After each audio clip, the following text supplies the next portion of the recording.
राधिका बरसाने वारी की जय। राधे राधे। कार्तिक महात्म्य के 21वें और 22वें अध्याय में कार्तिक में स्नान करने का पुण्य फल किस कारण है, यह प्रश्न नारद जी ब्रह्मा जी से करते हैं और 88,000 ऋषियों को सूत जी बताते हैं। सूत जी कहते हैं, पुराणों में 12 मासों में मार्गशीर्ष का महीना अत्यंत पुण्यदायी बताया गया है। उससे भी अधिक बैसाख मास का स्नान नर्मदा नदी के तट पर कहा गया है। उससे भी करोड़ गुना फलदायी कार्तिक मास के स्नान को बताया गया है। कार्तिक मास का स्नान, दान, जप, व्रत करोड़ गुना फलदायी होता है, क्योंकि कार्तिक मास में पृथ्वी के संपूर्ण जल में श्री नारायण का वास हो जाता है। नारायण साक्षात जल में निवास करते हैं, इसलिए इस मास में जल का महत्व बहुत बढ़ जाता है और जल में स्नान करने से करोड़ गुना फल प्राप्त होता है। कार्तिक मास में जल को व्यर्थ बहाना और व्यर्थ ही दूषित करने से भी नारायण का अपमान होता है। इसलिए जल को बहुत सहज कर रखना चाहिए। चंद्रमा ग्रह का क्रूप प्रभाव भी भुगतना पड़ता है, इसलिए इस माह में स्नान के महत्व के साथ जल का संरक्षण भी महत्व रखता है। कार्तिक महात्म्य कहते हुए नारद जी बताते हैं, एक बार ब्रह्मा जी ने एक पलड़े पर सब प्रकार के दान, व्रत, नियम और दूसरे पलड़े पर सिर्फ कार्तिक स्नान रखकर तोला तो कार्तिक स्नान का पलड़ा भारी रहा।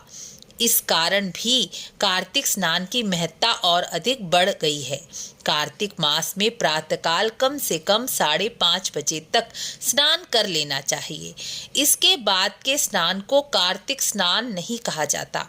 सूर्योदय तक का स्नान कार्तिक स्नान कहा जाता है, लेकिन ब्रह्म मुहूर्त का कार्तिक स्नान पूर्ण फलदायी माना गया है। कार्तिक मास में सबको स्नान, दीपदान, तुलसी पूजन, ठाकुर जी की सेवा, तुलसी, पीपल, आंवला के वृक्षों को लगाना, सिंचन करना, उनके नीचे दीपदान करना, पृथ्वी पर शयन करना, ब्रह्मचर्य का पालन करना, गुरु मंत्र या भगवान के नाम का जप करने से करोड़ गुना पुण्य फल की प्राप्ति होती है। और यदि कोई मनोकामना हेतु स्नान, जप, नियम, दीपदान कर रहे हैं तो वह भी पूरी होती है। यह सब कर्म स्वस्थ और निरोगी मनुष्यों के लिए नारद जी ने कार्तिक महात्म्य में कहे हैं।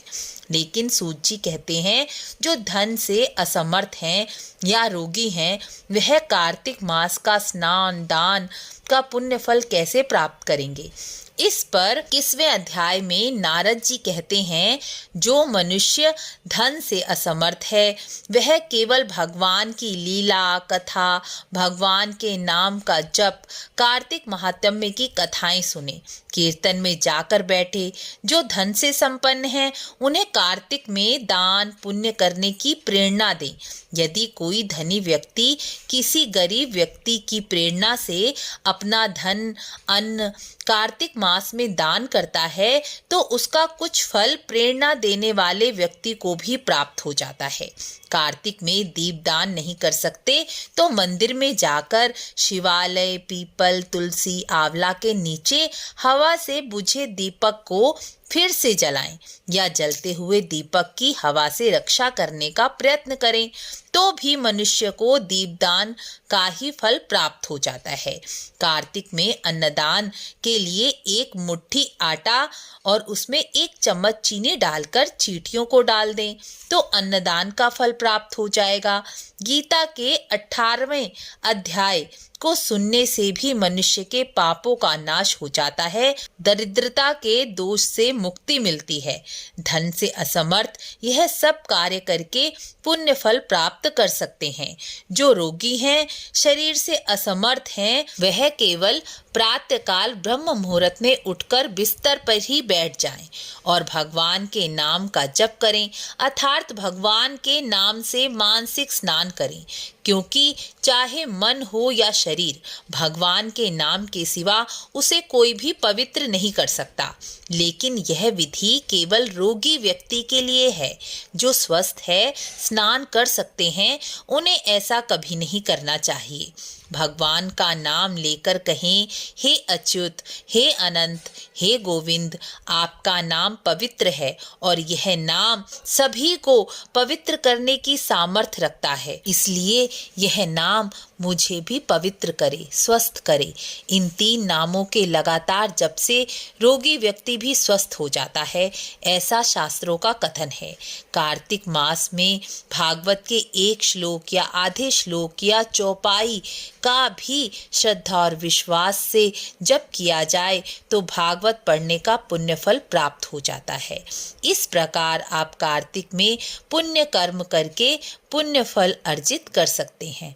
इस प्रकार 21वां और 22वां अध्याय पूर्ण हुआ। राधे राधे।